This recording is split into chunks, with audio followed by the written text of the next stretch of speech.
राशियों के बारे में और बता देता हूं। और आपने सभी जानते हैं कि हमारी जो राशियां हैं, राशियों की नॉलेज है, वो 12 राशियां हैं। आप सभी लोगों को पता है ऑलरेडी, मेष से लेके मीन तक 12 राशियां बनती हैं। उन 12 राशियों का हर किसी का एक स्वामी होता है, वो भी आपको पता ही है ऑलमोस्ट। जो चीज नहीं पता है वो मैं बता देता हूँ, आप नोट कर। ये रूल है, कुछ चीज जो मैं बोलने वाला हूँ ये राशियों के रूल हैं, इसको ऐसे लिख रहे हैं राशि रूल। अब आपको पता है पुरुष राशि कौन कौन सी होती है, आप सब लिख लें। 1, 3, 5, 7, 9, 11 ये सभी पुरुष राशियां हैं। दूसरा नंबर स्त्री राशि कौन कौन सी हो गई, 2, 6, 8, 10, 12 ये सब, ये ऑड नंबर हो गई, ये इवन नंबर हो गई। ये हमारी पुरुष राशि, ये स्त्री राशि। अब लिखे चर राशियां, ये बहुत काम आने वाली, ध्यान रखना क्योंकि रूल्स में आगे यही काम आएंगी, आपको यहां से याद कर लेनी है।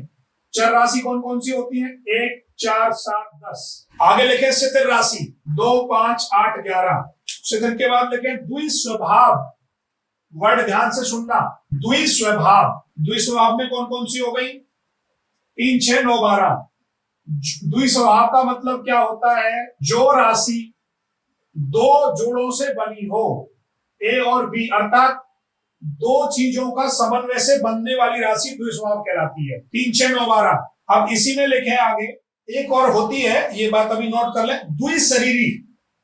द्विशरीरी, द्विशरीरी, दुशरीरी राशियां, अर्थात द्विशरीरी राशियां जो होती हैं ये दो शरीरों को मिलाकर बनने वाली होती हैं, और ये होती है 3, 9, 12। इसमें 6 नहीं आएगा, ध्यान रखना।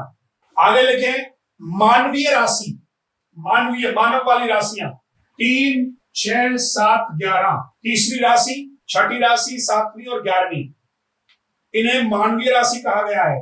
आगे लिखिए पशु राशियां, पशुवत, पशु तत्व या पशुवत, दो वर्ड आए हैं, कोई सा भी लिख सकते हैं। पशुवत, पशुवत राशि 1, 2, 5, 10। पहली राशि, दूसरी राशि, 5वीं और 10वीं राशि, ये पशुवत राशियां होती हैं। अब लिखिए गूंगी राशियां।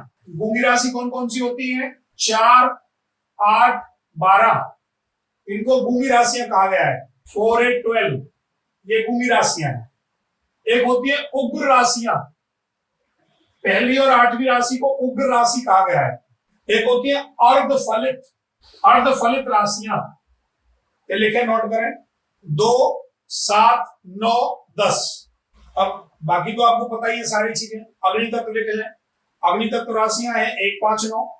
पृथ्वी तत्व हो गई 2, 6, 10। वायु तत्व हो गई 3, 7, 11 और जल तत्व हो गई 4, 8, 12। अब यहां जो इंपोर्टेंट बात है, जो चीज मैं आपको बताना चाह रहा हूं, आप सभी लोगों ने करना क्या है, सिंपल आपके लिए घर के लिए जो काम है, आप क्या करेंगे, एक चार्ट बनाएंगे, यहां लिखेंगे राशि, फर्स्ट नंबर राशि, सॉरी हो गई फर्स्ट नंबर मेष राशि। फिर यहां पर आपने खुद के लिए होमवर्क है घर के लिए, मेष राशि का यहां पर नेट से फोटो ढूंढेंगे, यहां पर चित्र लगाएंगे उसका फोटो। एक प्रेजेंटेशन आपने लोगों ने सबने तैयार करनी है। अगर आप हाईली इस तरीके को समझना चाहते हैं, जहां मैं आपको जिस लेवल पे मैं ले जाना चाह रहा हूं, अगर आप ये कर पाए तो आप समझेंगे मैं कहां लेके जाने वाला हूं। फिर लिखेंगे मेष राशि हो गई, उसका चित्र हो गया। अब उस चित्र से आपको विश्लेषण करना है या उस राशि का कैरेक्टर लिखना है, राशि चरित्र, ये राशि चरित्र लिखना है। फिर लिखेंगे राशि स्वामी, राशि स्वामी के बाद लिखेंगे राशि तत्व, राशि तत्व के बाद लिखेंगे राशि दिशा, उसके बाद आपने लिखना है राशि का रंग, कलर मतलब, और लास्ट लिखना है अग्नि तत्व है तत्व, कि भैया अग्नि तत्व है, पृथ्वी तत्व है, कौन से जल तत्व है। नहीं, तत्व में लिखवा चुका हूं ना, है सॉरी, तत्व आ चुका है, तत्व में लिखवा चुका हूं, तत्व नहीं। यहां लिखना है स्त्री और पुरुष, कौन सी राशि, स्त्री पुरुष है, स्त्री राशि है, पुरुष राशि है। और लिखना है चर शिथिल द्विस्वभाव, चर शिथिल और द्विस्वभाव। अब देखिए मैं क्या समझाना चाह रहा हूं आपको, बहुत सिंपल एक चीज बताना वाला। मेष राशि, मेष राशि का स्वामी सबसे पहले आप सब लोगों को पता है कौन होता है, मंगल। अब इसका मेष राशि का जो सिंबल है वो क्या है? मेंढा, अर्थात एक ऐसे जीव का नाम जो जिद्दी है, हर बार हर व्यक्ति को टक्कर मार के चलने की उसको आदत है, क्यों में फॉलोशिप की आदत नहीं है। उस मेंढे, यहां पर जो वर्ड है मेंढा, उसका करेक्टर आपने खुद से लिखना। आप क्या समझते हैं? नेट से ढूंढना, कहीं से भी ढूंढना, इस मेंढे का करेक्टर यहां पर डिफाइन करना है आपने। जैसे ही आप ये डिफाइन करोगे, फिर राशि तत्व, अग्नि तत्व आप समझ जाओगे, ये अग्नि तत्व है। फिर आप समझ जाओगे पूर्व दिशा की कारक है। फिर आप सीधा आसानी से ये भी समझ जाओगे कि हमारे जो ये फॉर्म भरवा रहा हूं मैं, इसमें रंग में इसके 4 ही रंग होते हैं हर राशियों के, वो ऑर्डर में आपको मिल जाएगा। लाल कलर का होता है पहला, मेष राशि लाल कलर की। पहली है पुरुष राशि, और मेष राशि कैसी होती है? चर चित्र में चर, समझ गई? अब मैं क्या बताने वाला हूं, देखना ध्यान से। आप ये कहते हैं बहुत से लोग, जब आप पढ़ेंगे आगे, कि सर ये जो मंगल है ये मेष राशि का भी प्रतिनिधित्व करता है और वृश्चिक राशि का भी प्रतिनिधित्व करता है, तो दोनों में डिफरेंस क्या है? दोनों में डिफरेंस क्या है, ये है इंपॉर्टेंट बात। अब दूसरी राशि लिख लीजिए इसकी, 8 नंबर वृश्चिक राशि। अभी डिफरेंस पता चल जाएगा आपको। वृश्चिक राशि का सिंबल क्या होता है? बिच्छू। यहां पर उस बिच्छू का कैरेक्टर लिखना है। इसका स्वामी कौन होता है? मंगल।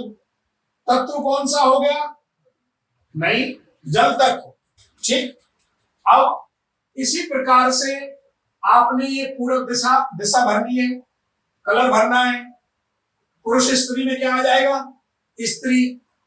और यहां क्या आ जाएगा? वृश्चिक राशि में चर शितिर। 8 नंबर कैसी होती है बताइए, बोलो? शितिर। अब देखिए आप डिफरेंस में क्यों पढ़ा रहा हूं इस चैप्टर को, और क्यों हमारी ये प्रेडिक्शन में जरूरत पड़ने वाली है आधुनिक कृष्णामूर्ति भक्ति में। ये देखिए, ऐसा व्यक्ति, इसका जिसका स्वामी मेष है, मंगल उसका करेक्टर बन रहा है।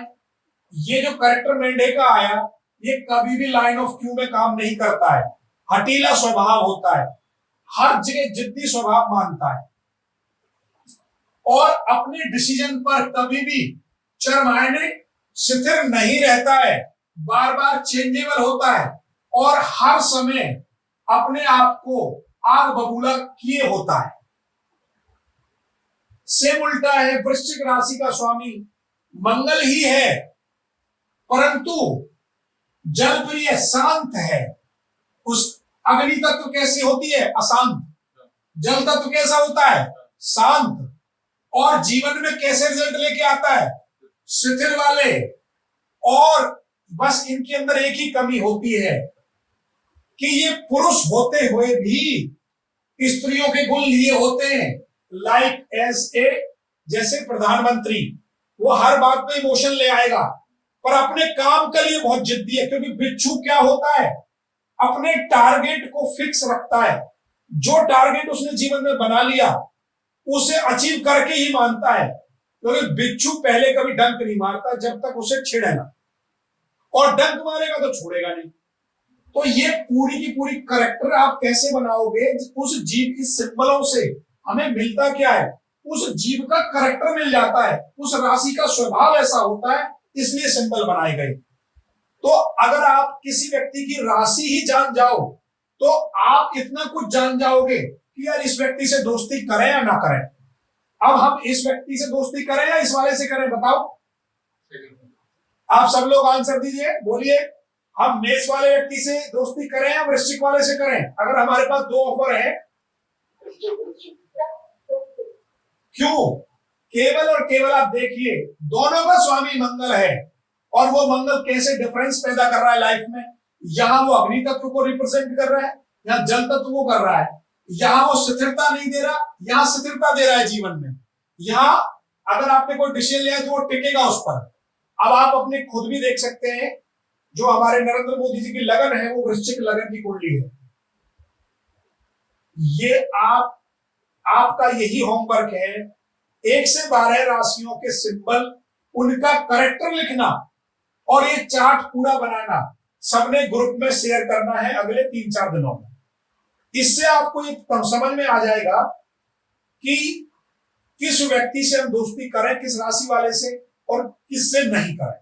क्लियर हुई बात जी? क्लियर हुई सभी को बात? नहीं हुई?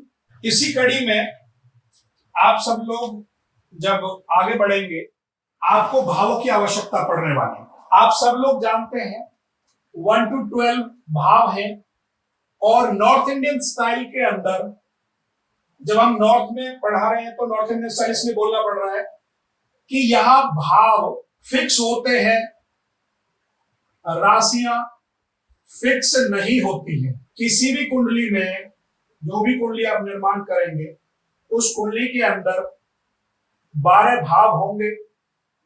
ये पहला भाव होगा हमेशा, ये दूसरा भाव होगा, ये तीसरा होगा, ये चौथा होगा, ये पांचवा, छठा, सातवां, आठवां, नौवां, 10वां, 11वां और 12वां। हर एक भाव से कुछ ना कुछ रिप्रेजेंट होगा। मोटा मोटी में तुम्हें शॉर्ट तरीके से बता देता हूं। पहला भाव हमारे जीवन में हमारे स्वास्थ्य को, हमारी हेल्थ को, हमारे कैरेक्टर को, हमारे आयु को और चरित्र को, इन 5 चीजों को वो इकट्ठे रूप में बताता है। हमारा स्वास्थ्य कैसा होगा, प्रकृति नेचर हमारे कैसा होगा, हम मिलनसार होंगे नहीं होंगे, हमारी आयु कितनी होगी, उसका सबऑर्डिनेट भाव 8वां भी होता है आयु का वैसे तो, परंतु अभी पहले मैं आप लिखना चाहे लिख लें। चरित्र, आयु, प्रकृति, नेचर और स्वास्थ्य। दूसरा भाव वित्तीय है, किसी भी प्रकार का धन, वित्तीय जो भी है, भाषण, आय और निवेश, ये दूसरा भाव हो गया। तीसरा भाव साक्षरता, एनओसी, चुनाव की टिकट, हस्ताक्षर समझौता, लेखन, अदालत में अपील, अपील वर्ड है ध्यान रखना, नॉट अदालत, अदालत में अपील, फर्नीचर, समाचार, ये सब तीसरे भाव से देखे जाते हैं। चौथा भाव संपत्ति का खरीदना, मां की आयु, मां का स्वास्थ्य, संपादक, वाहन की खरीदारी और शिक्षा, चौथे भाव से देखी जाती है। पांचवा भाव बच्चे का जन्म, प्रेम संबंध, share market, stock, stock exchange, संगीत, मंत्र सिद्धि और संतान, ये सभी पांचवें भाव से देखे जाए। छठा भाव नौकरी, रोग, रोग, ऋण, रिपु, एक 3 वर्ड जैसे याद रखना, रोग, ऋण और रिपु, ये 3 एक साथ आते हैं छठे में। रोग, ऋण, रिपु, नौकरी, ओवरड्राफ्ट, अलगाव, प्रतियोगिता, बैंक ड्राफ्ट, ये सब छठे भाव से निकला। सातवां भाव खोई हुई रिपोर्ट, खोई हुई संपत्ति, शादी, साझेदारी, पत्नी, पत्नी का जीवन, पत्नी का स्वास्थ्य, ये सब सातवां भाव है। आठवां क्या कहता है? पैतृक संपत्ति, दुर्घटना, संपत्ति का मिलना, पैतृक संपत्ति का मिलना मतलब बीमा, छिपा हुआ धन और आत्महत्या और आयु। आयु 2 भावों से देखी जाती है, पहले और 8वें से। 9वां भाव लंबी यात्रा, उच्च शिक्षा, सबसे इंपोर्टेंट है उच्च शिक्षा, नौकरी में बदलाव अर्थात ट्रांसफर होना, धार्मिक यात्राएं, पिता से संबंधित क्वेश्चन, धर्म संस्थान, धर्म तीर्थ यात्राएं, ये सभी 9वें भाव से देखे जाते हैं। 10वां भाव हमारा प्रोफेशन का है, राजनीति, पदोन्नति, मान सम्मान, जीवन में यश, प्रतिष्ठा, उन्नति, ये सब 10वें भाव से देखी जाती है। 11वां भाव जो है हमारा लाभ भाव है, इच्छाएं हैं, तलाक है, हमें तलाक मिलेगा नहीं मिलेगा ये मेरी इच्छा है, जितनी भी इच्छा पूर्ति है किसी भी प्रकार की, जीवन में उन्नति है, विदेश में पासपोर्ट है, विदेश में बसना है, all everything is 11th house. 12 निवेश करना, खर्चा है ये, इन्वेस्टमेंट, हॉस्पिटल, जेल, कारावास, अस्पताल, विदेश यात्रा, इंपोर्ट एक्सपोर्ट, ये सारा आपका 12th हाउस है। तो ये मैंने अभी आपको केवल एक छोटा सा इंट्रोडक्शन दिया है अभी तक सारी चीजों का, जिससे आप कुछ लोग क्योंकि कनेक्ट करना है मुझे पीछे से। तो आज मैंने आपको मोटा मोटी ग्रहों के बारे में, राशियों के बारे में और भावों के बारे में, इन तीन के बारे में बहुत शॉर्ट में बताया है। बुक के अंदर बहुत एक्सप्लेन तरीके से दी हुई है, आप पढ़ें स्वयं बुकों को।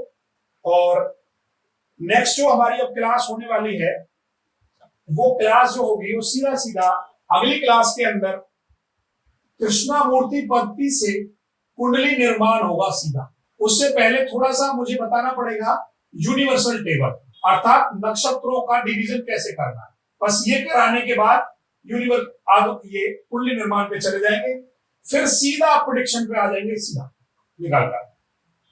फिर हम लौटकर दोबारा आएंगे भावों पर, क्योंकि इन भावों में ही प्रेडिक्शन छुपी हुई है। हाँ जी, कोई भी एनी क्वेश्चन, किसी का भी कोई चीज आप पूछना चाहते हैं?